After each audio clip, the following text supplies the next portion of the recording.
In May 1947, federal agents arrested jazz legend Billie Holiday for heroin possession during her performance run at Philadelphia's Earl Theater.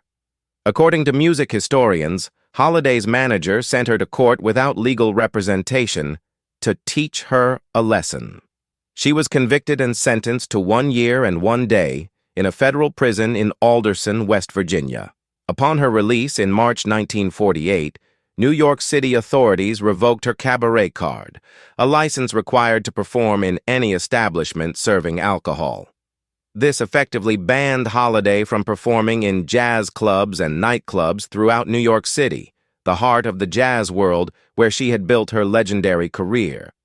The cabaret card system was a New York City law enforcement tool that gave police broad discretion to deny performers the right to work in venues serving alcohol, often used to control and punish black artists. Despite the ban, Holiday demonstrated remarkable resilience. She performed a sold-out concert at Carnegie Hall just 3 weeks after her prison release. She continued recording and performing in concert halls and theaters that didn't serve alcohol, though these venues paid significantly less and offered fewer opportunities. The racial double standard was evident. When white actress Judy Garland faced similar addiction struggles, federal narcotics chief Harry Anslinger wrote to her studio suggesting she take longer vacations between pictures. Holiday faced prison and career destruction. She never fully regained access to New York's club scene.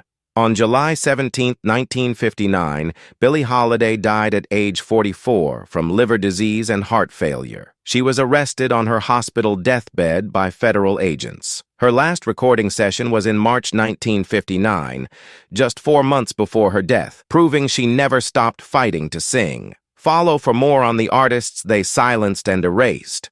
Billie Holiday arrested May 1947, heroin possession Philadelphia, federal prison Alderson, West Virginia, cabaret card revoked New York, banned from nightclubs, Carnegie Hall sold out 1948, Judy Garland double standard, died July 17, 1959, age 44, arrested hospital deathbed, jazz singer banned performing, Lady Day persecution. Do you know the story of how America tried to silence one of its greatest voices? Have you heard what happened to Billie Holiday and how the system punished her for daring to sing? In May 1947, during a performance run at Earl Theater, federal agents arrested Billie Holiday, known to the world as Lady Day, on charges of heroin possession. This wasn't a quiet arrest.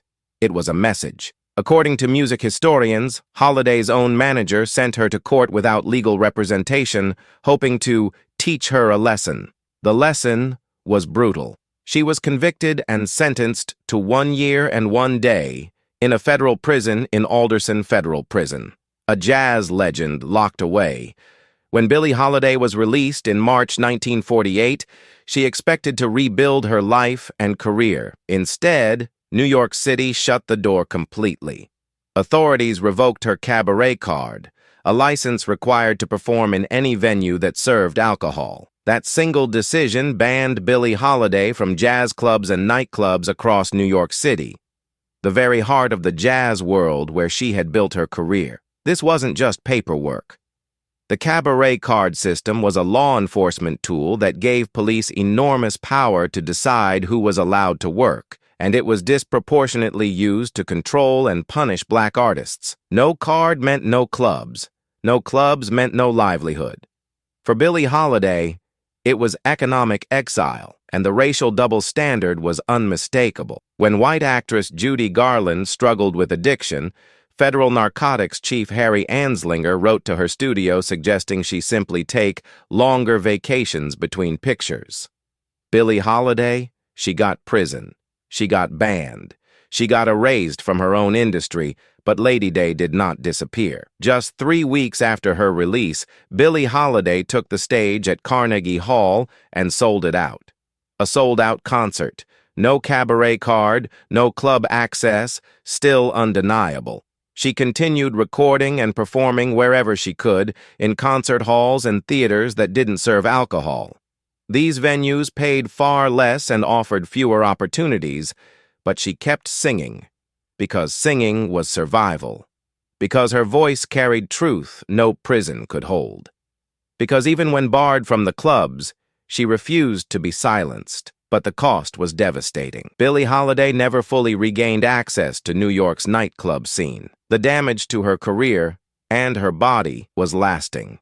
On July 17, 1959, Billie Holiday died at just 44 years old from liver disease and heart failure. Even then, the persecution didn't stop. She was arrested on her hospital deathbed by federal agents.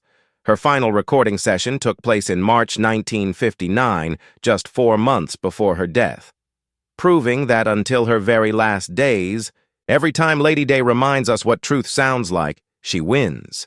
This is the story of an artist they tried to silence and failed. Follow us to uncover more hidden Black stories.